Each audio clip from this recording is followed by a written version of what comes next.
மத்திய கிழக்கு போர், இலங்கை வியாபாரிகள் செய்யும் மோசடி.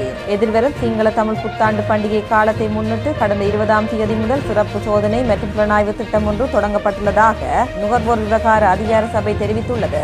சந்தையில் நுகர்வோர் நியாயமற்ற முறையில் நடத்தப்படுவதை தடுக்கும் நோக்கில் இந்த செயல்முறை மேற்கொள்ளப்பட்டு வருவதாக தெரிவிக்கப்படுகின்றது. மத்திய கிழக்கு பிராந்தியத்தில் தற்போது மூண்டுள்ள போர்ச்சூழல் காரணமாக உலகளாவிய ரீதியில் அரசியல் மற்றும் பொருளாதார ஸ்திரத்தன்மை ஏற்பட்டு நெருக்கடி நிலை ஒன்று தோன்றியுள்ளது. இதனால் இலங்கையும் பாரிய பாதிப்புகளை எதிர்கொண்டுள்ள நிலையில் இதனை பயன்படுத்தி சில வியாபாரிகள் அத்தியாவசிய உணவுப் பொருட்கள், எரிவாயு மற்றும் எரிபொருளை மறைத்து வைத்து சந்தையில் செயற்கையான பற்றாக்குறையை உருவாக்குவதற்கு முயற்சிக்கின்றனர்.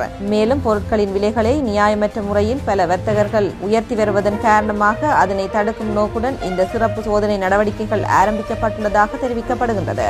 அத்துடன் பண்டிகை காலத்தில் ஏற்படக்கூடிய சந்தை முறைகேடுகளை தடுப்பதற்காக அதிகார சபையின் அனைத்து புலனாய்வு அதிகாரிகளும் வார இறுதி நாட்களிலும் பொது விடுமுறை நாட்களிலும் தொடர்ச்சியாக பணியில் ஈடுபடுத்தப்பட உள்ளனர். இந்த சிறப்பு திட்டத்தின் கீழ் சேமிப்பகங்கள் மற்றும் மொத்த விற்பனை நிலையங்களில் வழக்கமான ஆய்வுகளுக்கு மேலதிகமாக அதிக கவனம் செலுத்தப்படும் என்றும் பொருட்களை மறைத்து வைக்கும் வியாபாரிகள் மீது சட்ட நடவடிக்கை எடுக்கப்படும் என்றும் நுகர்வோர் விவகார அதிகார சபை தெரிவித்துள்ளது.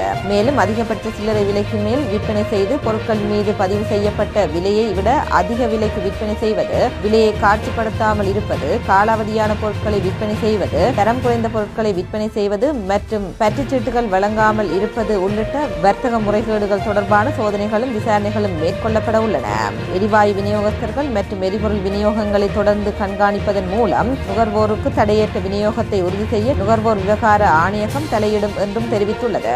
அதன்படி வரவிருக்கும் பண்டிகை காலத்தில் தொடர்புடைய சட்டங்களை மீறும் வர்த்தகர்களுக்கு எதிராக நுகர்வோர் விவகார ஆணையகத்தின் சட்டத்தின் கீழ் சட்டத்தை கடுமையாக நடைமுறைப்படுத்துமாறு அனைத்து விசாரணை அதிகாரிகளுக்கும் அறிவுறுத்தப்பட்டுள்ளது. நுகர்வோர் எதிர்கொள்ளும் ஏதேனும் அநீதி அல்லது முறைகேடுகள் தொடர்பான முறைப்பாடுகளை அலுவலக நேரங்களில் 1977 என்ற எண்ணை அழைப்பதன் மூலம் ஆணையகத்திடம் முன்வைக்க முடியும்.